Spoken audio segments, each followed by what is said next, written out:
혹시 오달수라고 아시나요? 오달수. 영화배우 오달수 씨 있죠? 얼마 전에 그분이 출연한 그 영화의 총 관객 수가 1억을 넘었다고 그래요. 영화진흥위원회가 공식 집계로 인정한 것입니다. 우리나라 인구가 5천만 정도인데 한 배우가 1억의 관객을 모았다. 매우 특별한 일이죠.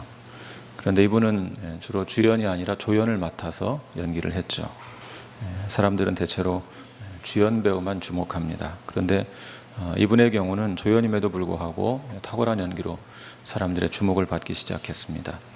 워낙 연기가 뛰어나다 보니까 감독들마다 영화를 만들 때 섭외 1순위라고 합니다. 영화는 한두 사람의 주연 배우로만 만들어지는 것이 아니죠. 그 주목받는 주연 배우의 그늘에는 수많은 조연 배우들이 있습니다. 한 영화가 흥에 성공하려면 주연 배우 못지않게 조연 배우들의 역할도 중요합니다. 뛰어난 조연 배우들이 영화 전반에 포진해 있을 때, 그래서 자기 역할을 잘 감당할 때 영화가 전체적으로 살아나죠. 그런 관점으로 본다면 이 주연과 조연의 구분도 큰 의미가 없지 않나, 그런 생각이 듭니다. 이제 각자가 자신이 맡은 역할을 충실하게 감당하면 그뿐이 아닌가, 그런 생각이 좀 들었습니다.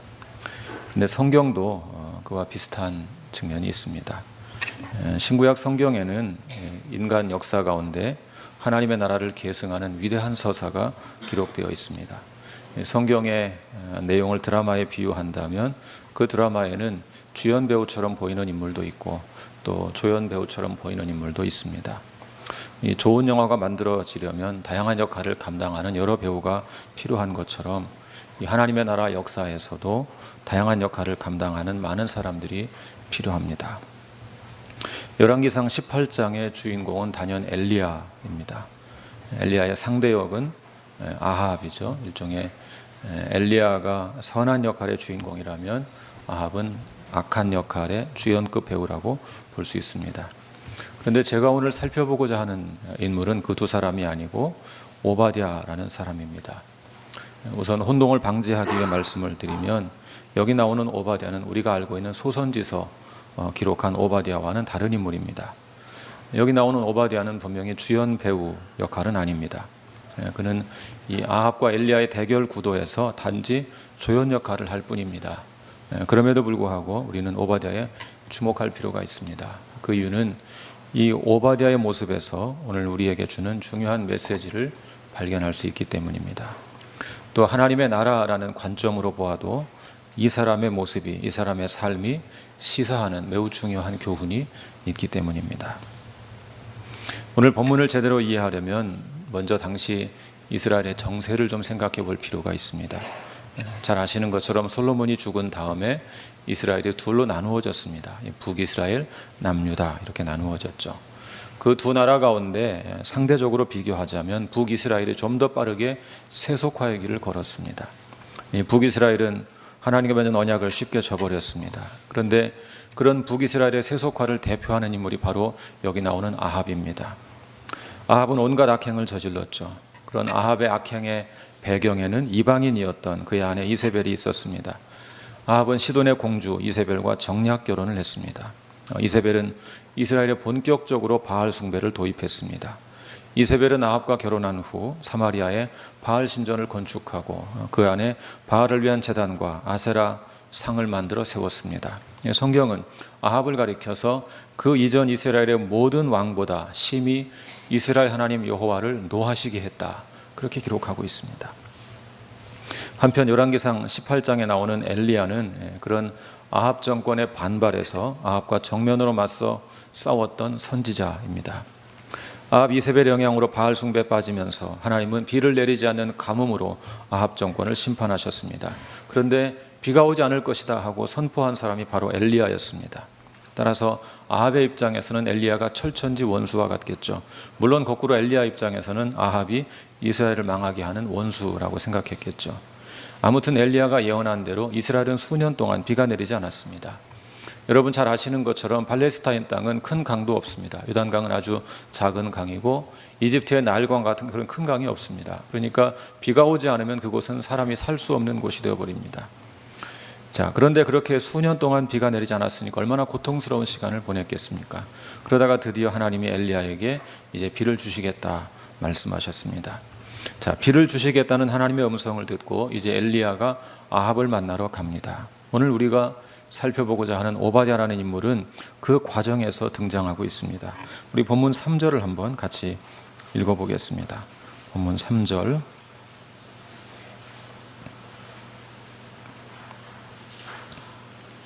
3절 같이 읽어볼까요? 시작. 아합이 왕궁 맡은 자 오바댜를 불렀으니 이 오바댜는 여호와를 지극히 경외하는 자라. 자, 이 말씀은 오바댜의 정체성을 우리에게 두 가지로 보여줍니다.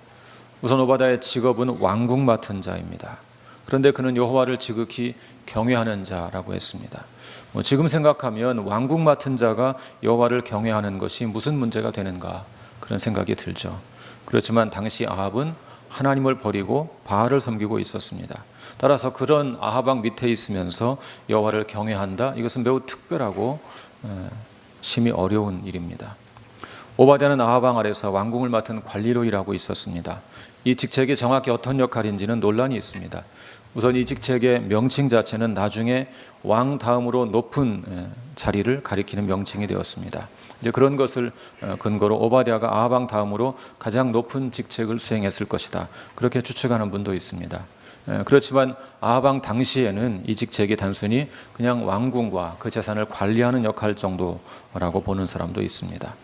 자, 이 사람이 가장 높은 관리였든지 아니면 그보다는 좀 낮은 관리였든지 분명한 것은 이 사람이 당시 아합 왕에게 상당한 인정을 받고 있었다는 사실이죠. 5절에 보면, 우리 5절 한번 같이 읽어볼까요? 5절 말씀, 시작. 아합이 오바댜에게 이르되 이 땅의 모든 물 근원과 모든 내로 가자. 혹시 꼴을 얻으리라. 그리하면 말과 노새를 살리리니 짐승을 다 잃지 않게 되리라 하고. 자, 이 5절에 보면 아합은 가뭄에 대비해서 물 근원을 찾고 있었습니다. 그때 아합은 오바댜를 다른 길로 보내면서 물 근원을 찾게 했습니다. 여러분 생각해 보십시오.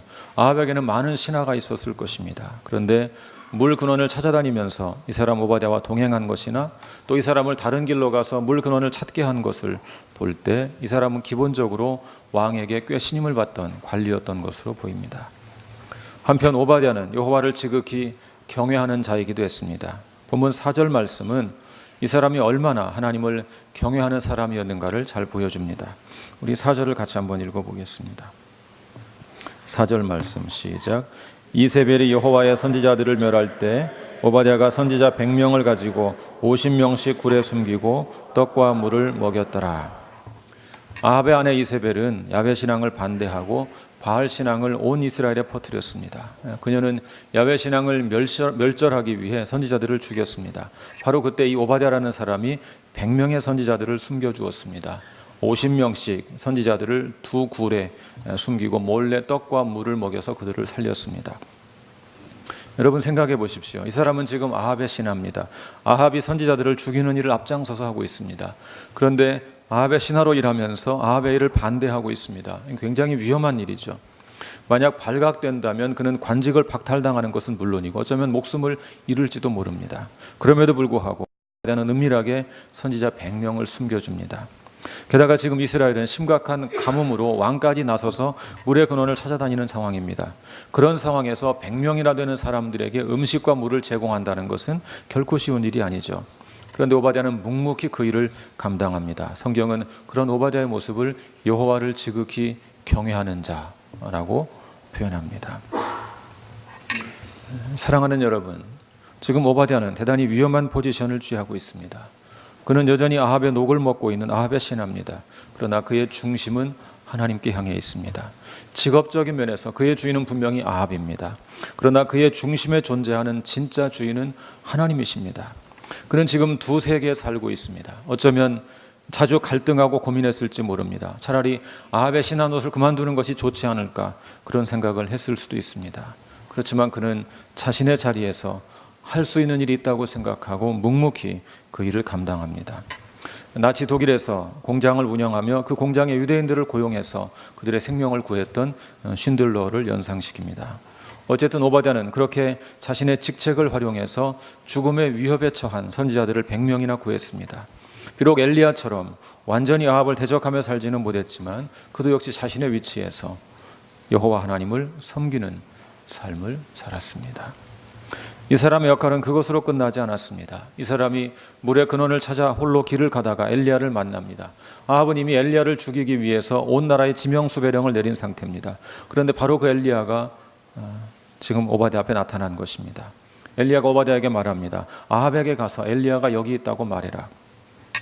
그동안 아합은 엘리야를 찾기 위해 온 나라를 뒤지고 있었습니다. 그래도 찾지 못했는데 지금 그 엘리야가 제 발로 나타난 것입니다.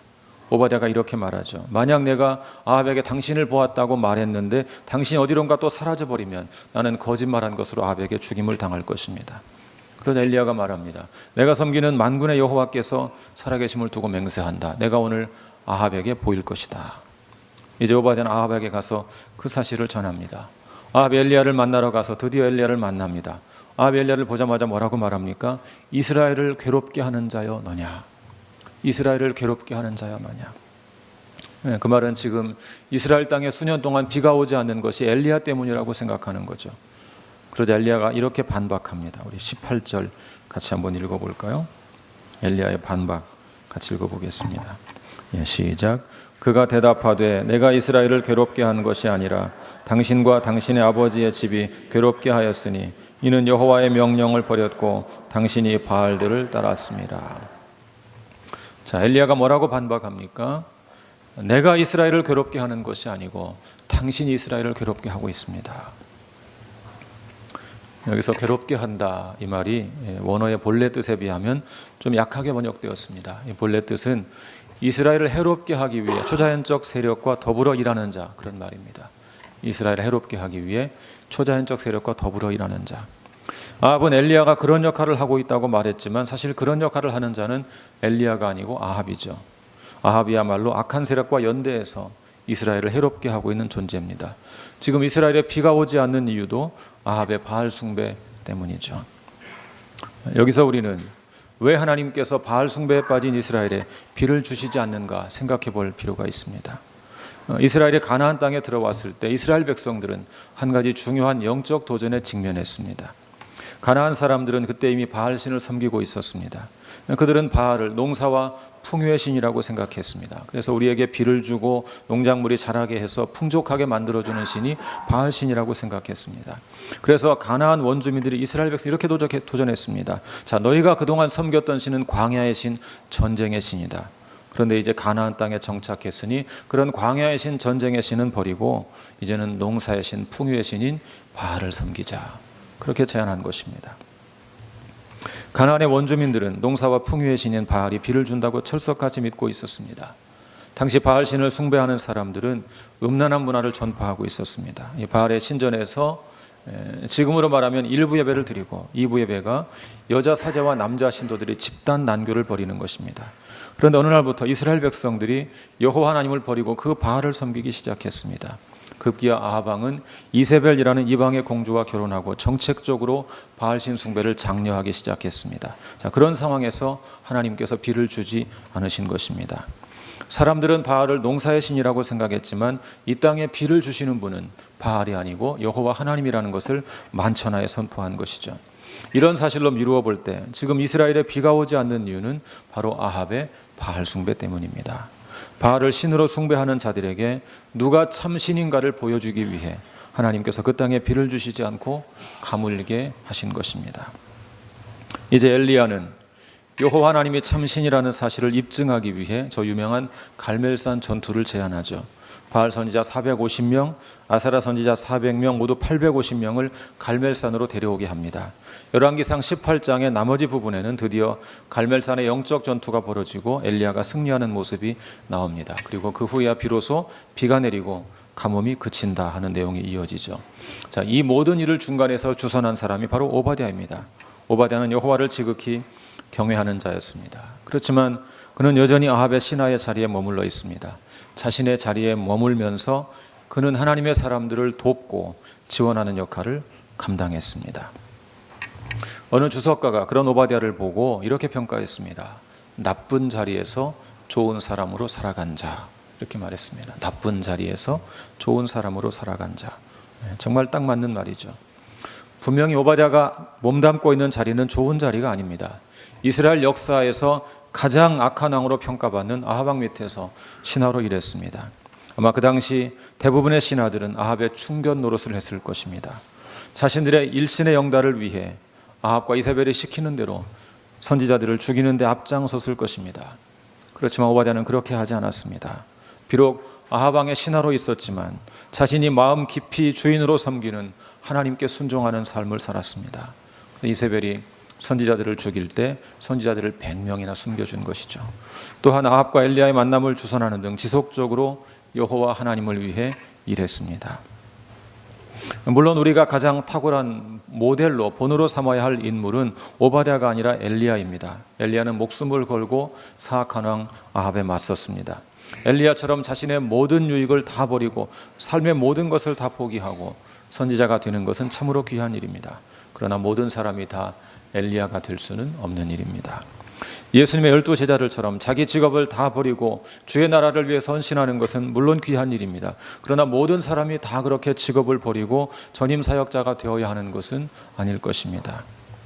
침례 요한이 회개하라 메시지를 선포했을 때 세리들이 나와서 우리는 무엇을 해야 합니까? 하고 질문을 했습니다. 그때 침례 요한은 세리의 직업을 버리라고 한 적이 없습니다. 다만 부과된 세금 이외의 것을 거두지 말고 정직하게 일해라, 그렇게 권면했습니다. 또 군인들이 나와서 우리는 무엇을 해야 합니까? 하고 물었습니다. 그때 침례 요한은 군대를 떠나라고 말한 것이 아니고 다른 사람의 것을 강탈하지 말고 거짓으로 고발하지 말고 받는 급료를 족한 줄로 여기라, 그렇게 말했습니다. 자신의 자리로 돌아가서 그곳에서 하나님 나라 백성으로 살아라, 그 말이죠. 예수님도 마찬가지입니다. 우리 예수님도 모든 사람들에게 다 직업을 버리고 나를 따르라, 그렇게 말씀하지 않았습니다. 군대 귀신 들렸던 자가 귀신이 나가고 정신이 온전하게 되었습니다. 그리고 그 사람이 예수님께 저도 주님을 따르겠습니다, 그렇게 말합니다. 그때 예수님은 허락하지 않으시고 이렇게 말씀하셨습니다. 집으로 돌아가 주께서 내게 어떻게 큰 일을 행하사 너를 불쌍히 여기신 것을 너의 가족들에게 알리라. 이 사람도 다른 제자들처럼 예수님을 온전히 따르고 싶어 했습니다. 그런데 예수님은 그 사람에게 그에게 있던 자리로 돌아가서 하나님이 어떻게 너를 고쳤는가, 하나님이 어떻게 너에게 은혜를 베풀었는가, 그것을 가족들에게 증언하라 말씀하셨습니다. 여러분, 엘리야로 사는 것은 분명히 귀한 일입니다. 그러나 모든 사람이 엘리야처럼 살 수는 없습니다. 누군가는 오바댜처럼 살아야 합니다. 어쩌면 오바댜처럼 사는 것이 더 어려운 일일지도 모릅니다. 세속화된 직장에서 하나님 나라 백성으로 사는 것은 끊임없는 갈등의 연속일 수 있습니다. 과감하게 좀 때려치우고 차라리 신학교에 갈까, 그런 생각을 하시는 분도 있었을 것입니다. 그렇지만 신학교에 가서 목회자가 된다고 해서 이런 갈등이 사라지는 것은 아닙니다. 또한 모든 사람이 다 그렇게 신학교에 가서 목회자가 되고 선교사가 되어야 하는 것은 아닙니다. 아마 직장 생활을 하면서 고민하고 갈등하는 분들 많이 있을 것입니다. 회사에서 벌어지는 악한 일들, 불의한 일들을 보면 하루에 몇 번씩 그만두고 싶은 충동이 들지도 모릅니다. 불의한 일을 지시받거나 부조리한 일을 요구받을 때면 다 그만두고 싶은 마음이 들 수도 있을 것입니다. 물론 누군가 하던 일을 그만두고 방향을 완전히 바꾸어서 목회자가 되어야 할 수도 있습니다. 그러나 주님은 종종 우리에게 그 자리에 머물라 말씀하십니다. 그 갈등의 자리에 머물라고 하실 때가 있습니다. 그 문제가 많은 자리에 그대로 머물라고 하실 때가 있습니다. 그렇다면 왜 우리 주님은 모든 사람을 엘리야처럼 부르시지 않을까요? 왜 주님은 모든 사람을 12 제자처럼 부르지 않을까요? 사랑하는 여러분, 정말 중요한 것은 내가 어느 포지션에서 어떤 타이틀을 갖고 사는가, 그런 것이 아닙니다. 중요한 것은 하나님을 주인으로 삼고 하나님 나라 백성이 되어 살아가는 것입니다. 오바댜는 직업적인 면에서 아합을 주인으로 섬겼습니다. 그러나 그의 중심은 오직 여호와 하나님께만 향해 있었습니다. 그는 여호와 하나님을 지극히 경외했습니다. 아합의 신하로 살면서 하나님을 경외하는 것이 가능한 일입니까? 예, 가능한 일입니다. 결코 쉬운 일은 아니지만 그렇다고 해서 불가능한 일은 절대로 아닙니다. 사랑하는 성도 여러분, 하나님 우리 모두를 다 하나님 나라 백성으로, 하나님 나라 일꾼으로 부르셨습니다. 그러나 사람마다 맡은 역할은 다릅니다. 어떤 이는 저와 같이 전임 목회자로 사는 하나님 나라 일꾼으로 부름을 받았습니다. 그렇지만 더 많은 사람들은 자신이 있는 곳에서 그 고요한 삶의 자리에서 하나님 나라 백성으로, 하나님 나라 일꾼으로 부르심을 받았습니다. 여러분을 부르신 그 자리, 그 삶의 자리에서 주님을 경외하며 사시기를 바랍니다. 여러분을 부르신 그 삶의 자리에서 하나님 나라 백성이 되어 하나님의 통치에 순종하며 사시기를 바랍니다. 어떤 자리에 있든지, 어떤 형편에 있든지, 어떤 위치에 있든지 오직 하나님을 주인으로 삼고 하나님을 지극히 경외하는 자로 충성을 다하며 최선의 삶을 살아가시기를 우리 주님의 이름으로 간절히 축원합니다. 같이 기도하겠습니다.